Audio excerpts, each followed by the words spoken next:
What's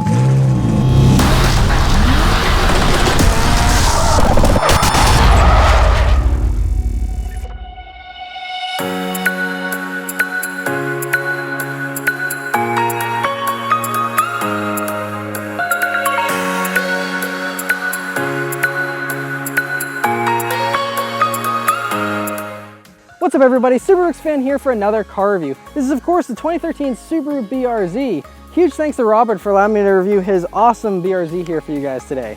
So about the BRZ, well of course, you know, all about the BRZ. Everyone already does. I owned one for 2 years, I loved it, it's awesome. The interesting thing about this one is that it has a Jackson Racing Supercharger on it, and it's doing about 265 horsepower to the wheels and should be pretty fun. So obviously the BRZ is a gorgeous looking car. I think even here 3 years later it still looks amazing. And so as far as the modifications that he has done here, he has the BC Racing coilovers, which look really good and gives it a really nice stance here. We got the ambit wheels. We got Michelin Pilot Super Sports 245 all around that look great. Really fill out those wheel wells nicely. You got the Valenti taillights there in the back. And overall though, I mean, it's still, you know, otherwise looks stock. And I like that it's, you know, not crazy over the top, just really tasteful and nicely done. Right, so for the interior of the BRZ, well, this is a 2013 model, and you all know about the interior of a BRZ already. If you're interested in learning more about them, I have a very detailed video I made several years ago of my old one, and you can go and watch that for all the details about all the little nooks and crannies of this car. But, you know, I love the interiors of the BRZs. The seats are amazing. They hug you in really nicely. They're also comfortable, so it's a really nice blend of, you know, both support and comfort, and feel really great. The suede, I still wish it was perforated, because it does get a little hot in the summertime here, but otherwise they're really nice seats. Steering wheel is also perfect, you know, just amazing 9-3 grip, really the ideal thickness for a steering wheel as well. Nice 10-2 notches, just a nice small round wheel, and it just feels great to use. And then, you know, going over to the gauges here, same great gauges. I love, you know, you have a digital speedometer there, and the, you know, just really nice looking, you know, basic gauges, everything you need, nothing you don't. And yeah, no complaints there whatsoever. Still look great even to this day. Coming over to the center here, you know, it has the nice touchscreen head unit that, you know, is a little dated at this point, especially a little slow and things like that, but still gets the job done perfectly fine. You got the XM radio, Bluetooth, streaming, all that good stuff, and so nice to have that over, you know, the base FRS, which is just still an old school radio. Nice to have the standard touchscreen in all the BRZs. Coming down to the climate controls and stuff. Now this one is a limited, so that's why you have the nice, you know, automatic climate controls and all that kind of stuff, the push button start and everything. And yeah, just really nicely set up. I've always loved the way that this whole interior was designed. Storage space in the BRZ has always been really great. You have a bottle holder here in the doors, and then you have your two cup holders here in the back. You have, and they also move back and forth so that you can put some stuff either forward or behind the cup holders as well. You got a power outlet down there. You also have USB, an auxiliary jack, as well as a tiny little cubby up here by the shifter as well. And that's basically it. Backseat space in the BRZ is, again, just something you only want to use in a pinch, you know, but it works in a pinch, you know, for smaller people and things like that. But otherwise, it definitely is tight. You wouldn't want to put, you know, 4 full-size people in this car on a regular basis. But the nice thing about those seats is they do fold flat. So switching back to the trunk there, you know, good amount of space. Of course, this one is totally full because Robert here is on a road trip. But you can see just how much stuff it fits in the trunk there. And like I said, you can fold down those rear seats. You can fit, you know, 4 wheels and tires here in these, you know, for track days and tools and all that kind of stuff. And so it's actually a very practical and usable vehicle from that standpoint as well. All right, so let's start up and go for a drive. BRZs here, of course, just have a nice little key fob. It's you know, keyless push button start here, keyless entry, which is all very nice. And we just push the end to start button. It starts right up. Alright, so setting off in the 2013 Subaru BRZ Supercharged here. So first thing you notice, this one, again, like I said, has the BC Racing coilovers, which actually don't feel too bad, honestly. Now, we're on a pretty bumpy park road here, and I mean, you feel the bumps, but it's not really bad at all. And I could see, you know, living with this as a daily driver, there's a lot of great coilover options that actually are nearly as comfortable as stock, and so it's great to have that, and you still get the great stance and handling. Other things you notice, of course, like every other BRZ, excellent visibility. You know, the hood drops down nicely. You just have those little parts of the fenders there and the hood bulge on the corners that you can kind of see, which always looks cool and helps you kind of place yourself in corners and whatnot. View out of the side is great with the B-pillar. It's way far back there, so very easy to see out of there. View out of the back is always great as well. Another thing to note, though, is the Supercharger is actually pretty quiet here at, you know, lower speeds. It's pretty subdued. We'll have to wait and see how that changes, or if it changes whenever we get up to speed here. But overall, it's you know, not over the top here whenever you're just cruising along. Alrighty, so let's turn down on this back road here and see how it does with this Supercharger. Here we go.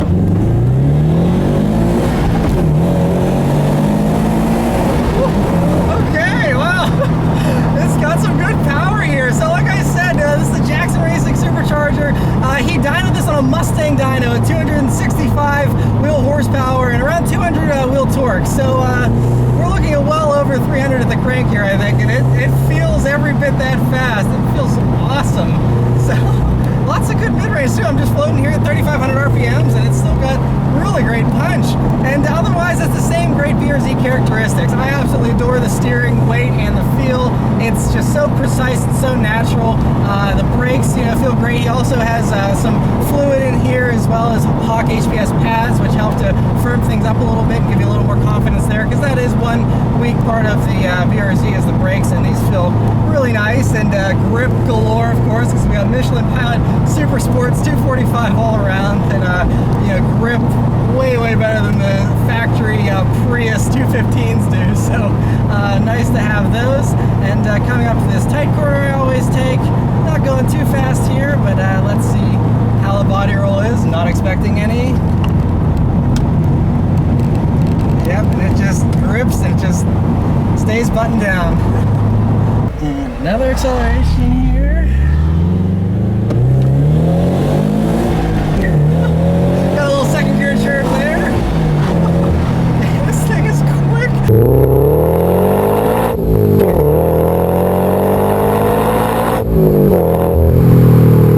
It sounds really awesome, dude. That's Supercharged. You get a little bit of a sucking in kind of sound, but it's really not that noisy. But it, you can just tell it really feels awesome, and it still feels much like, you know, any other BRZ as far as the character of it. You still have to rev it out. I mean, there is some good punch there in the mid-range, which is, you know, definitely appreciated, but it's still very predictable and still very naturally aspirated feeling in the way that it delivers the power.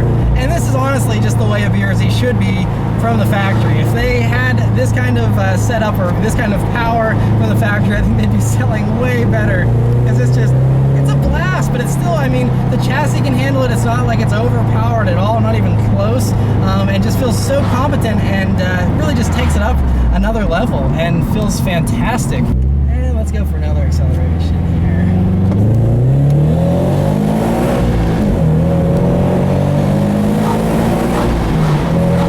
So you still feel that torque dip a little bit there if you catch it in that middle of the power band, but yeah, it feels just like a normal BRZ motor that's just turned up a notch, and just, it feels great. It's still not like a muscle car by any means. It's not, you know, a crazy bonkers amount of power, but it's enough to have more fun in the BRZ and not be banging your head against the steering wheel wanting for power. Now you have the power you need to have fun, and it just feels awesome. And we're still on the stock clutch as well. It holds this power just fine, and it feels really nice, because, you know, some of these other higher output kits, you have to swap the clutch, and that makes it a little bit harder to drive around town and stuff, whereas this has very much stock, you know, drivability, which is always nice, you know, when you get stuck in traffic and things like that. So it's really an ideal way to set this car up, I think, and feels really great, really well-rounded, and just a great package overall. But yeah, I'm going to drive it around for a little while longer here, and I'll come back and give you some updated impressions. Alright, so I've been driving this around for a little while longer, and it's really a lot of fun. It's, like I said, it's so well-rounded, so satisfying to drive, and it still feels just like any other BRZ. I mean, it still has that same character and personality as it did from stock, minus the tail happiness, you know, because of course you got the wider tires. But again, you can always add a supercharger and, you know, still have some skinnier tires if you'd like. But the way he set this up is for track driving, and so I'm sure it's phenomenal with the track, with the setup, you know, with the lightweight and the amazing grip.